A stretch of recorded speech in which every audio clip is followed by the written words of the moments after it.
अस्सलाम वालेकुम जी, आपका होस्ट सईद अहमद अली जान आपकी खिदमत है। हमारा यूट्यूब और फेसबुक चैनल यह है पाकिस्तान देख रहे हैं। लाखों करोड़ दुरूद हज़रत मोहम्मद मुस्तफ़ा सल्लल्लाहु अलैहि वसल्लम और आल मोहम्मद पर पूरे पाकिस्तान के अंदर इस वक्त अगर मौसम की बात की जाए तो किसी जगह पे बर्फबारी तो किसी जगह के ऊपर हल्की बूंदाबांदी।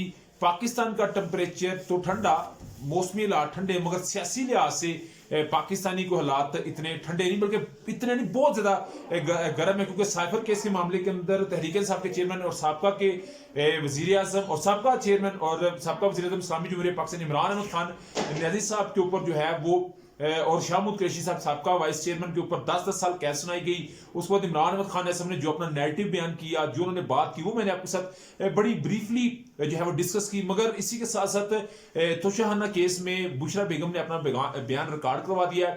इमरान अहमद खान ने सब, जैसे मैं विलाग कर रहा हूँ तो बयान रिकॉर्ड कर रहे हैं। हालात जो है बड़े आउट ऑफ कंट्रोल हैं और उसको मेरा ख्याल कंट्रोल करने के लिए लेडीज पुलिस को भी तैनात कर दिया गया। यानी कि पूरी सिक्योरिटी को इस वक्त जो रावलपिंडी के सराउंडेड और अडियाला जेल के सराउंडेड है उसको बड़े अच्छे तरीके से एक जामिया प्लान उनके मुताबिक जो है वो बना लिया गया कि किसी भी सिचुएशन की सूरत में उसे बेहतर तरीके से हैंडल किया जा सके। मगर सबसे पहले हमने बात करनी है साइफर केस का मामला। साइफर केस का मामला बेसिकली एक ऐसा मामला है कि जिसके अंदर तहरीक इंसाफ के चेयरमैन ने जो बातें कही वो अपने एंड के ऊपर है। मगर इस वक्त तहरीक इंसाफ के चेयरमैन ने बाकायदा तौर पे कौम से ये भी कहा है कि मुझे सजा इसलिए दी गई है कि लोग मुश्तल हो, लोग सड़कों पे आए। जब लोग सड़कों पे आएंगे तो फिर इलेक्शन मुलतवी हो सकता है। तो आपने इलेक्शन मुलतवी नहीं देना, आपने मेरा साथ देना है और हर सूरत हमने इस इलेक्शन को 8 फरवरी को वोट कास्ट करना है, वोट को देना है। और मेरा ख्याल है ये जबरदस्त ऑप्शन है। उसके अलावा तहरीक इंसाफ ने जो जब उसने मजदूर करना है सब है, उनके लिए कोई मलिशियस किस्म की कंपेन मैंने अभी तक नहीं देखा जो हुई हो। अगर तो हुई भी है तो डेफिनेटली फिर मामला तो खराब होगा। मगर तहरीक इंसाफ इधर बड़ा स्मूथली खेल रहे हो, कहते हैं कोई हमने किसी से एहतसाब नहीं करना, कोई बात नहीं करनी, सिर्फ हमने अभी 8 फरवरी को ठप्पा लगाना है और ठप्पा लगा के हमने ये साबित करना है कि हम इमरान अहमद खान नैसब के साथ है 8 फरवरी के दिन। उधर अगर मैं जो है शदेब खाजना की बात करूं तो उन्होंने इस सारे फैसले को बिल्कुल उन्होंने अपने लिहाज से कहा जी बिल्कुल ये जल्दबाजी का फैसला था, ट्रायल को बड़ी स्पीड से चलाया गया और अपने नजदीक वो इसको जो है वो ठीक तस्वर नहीं करते। नदीम मलिक जो कि समा न्यूज के ऊपर आते हैं और अलीम खान साहब की वो समझे समा न्यूज है उसके ऊपर आते हैं। नदीम मलिक साहब ने इससे अनदर जुडिशरी मर्डर करार दे दिया है। एक दूसरा जो है वो जुडिशरी की तरफ से मर्डर करार दिया गया। इसका मतलब पहला वो मर्डर करार दे रहे हैं जो 4 अप्रैल 1979 के अंदर, यानी कि सर जुल्फकार अली भुट्टो साहब की जो कैपिटल पनिशमेंट हैंग का मामला उसको भी उन्होंने कैपिटल जो है वो मांग रहे हैं। और दूसरे के नंबर पे वो इमरान अहमद खान सर की इस बात को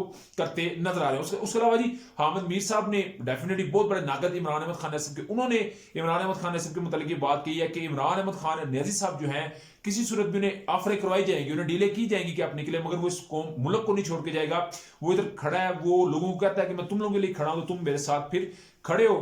और डेफिनेटली इमरान अहमद खान ने सब खड़ा है। मगर दो जो है उन्हें यूनिफॉर्म दे दिए गए हैं जो कि कैदी को दिए जाते हैं कि अगर एक खराब होता है तो दूसरा ले लेंगे, दूसरा खराब होता है तो फिर मामला को देखा जाएगा। मगर तहरीक इंसाफ इस वक्त बड़े तरीके से खेलती नजर आ रही है। कल तहरीक इंसाफ ने अपनी पूरी जो है वो फेडरल के अंदर वफाकी और चारों सूबों के अंदर एक जो है वो मीटिंग तलब कर रही है जिसमें जनरल बॉडी शिरकत करेगी। आइंदा का लाहेमल देखा जाएगा कि इलेक्शन को किस तरह आगे लेके चलना है। इलेक्शन के मामला को देखने के लिए बड़ा एक अहम और बड़ा जरूरी जो है वो इजलास तलब कर लिया। देखना पड़ेगा कि उसको भी मुनक्कद करवाया जाता है या नहीं करवाया जाता। मगर उसी के बरअक्स अगर मैं देखूं तो आज सीबी के अंदर एक जो है वो तहरीक इंसाफ की कैंडिडेट की रैली थी और उसकी वीडियो भी आई है, मंजर आम पे आई है, जिस तरह एक खौफनाक वहां पे ब्लास्ट होता है जिसके बाद 3 लोग वहां पे इतलात के मुताबिक शहीद हुए हैं। और मेरा ख्याल है एक बुज़दिलाना कार्रवाई, एक इंतहाई जो है वो शर्मनाक पाकिस्तान के लिए काम हुआ है और मेरा हर पाकिस्तान इसकी जो है वो मजम्मत करता है। इससे पहले थ्रेट्स तो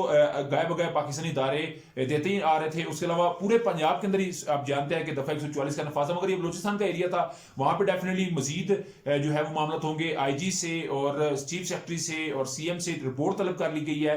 केयर टेकर जो प्राइम मिनिस्टर है अनवारुल्लाह काकर साहब ने कर लिया। मगर तहरीक इंसाफ इसको एक और जो है वो कह रही है हमारे ऊपर जुल्म किया जा रहा है। मगर ओवरऑल अगर बात करूं तो ये किसी भी सियासी जमात के हक में नहीं होगा। गो के इलेक्शन में थोड़े दिन रह गए हैं, बिल्कुल गिने चुने दिन रह गए हैं।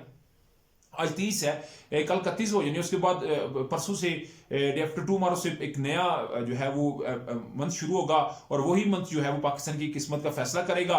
इससे पहले भी वोट होते हैं, मगर इस इलेक्शन को दुआ करें कि अल्लाह ताला पाकिस्तानियों के लिए को अपना हास करम करे, रहम करे, और बड़े अच्छे और ऐसा पुर जिसे कहते हैं ना अच्छी फजा के अंदर पुर फजा जो है वो अगर फजा हो तो उसके अंदर इलेक्शन हो तो बड़ी अच्छी बात है।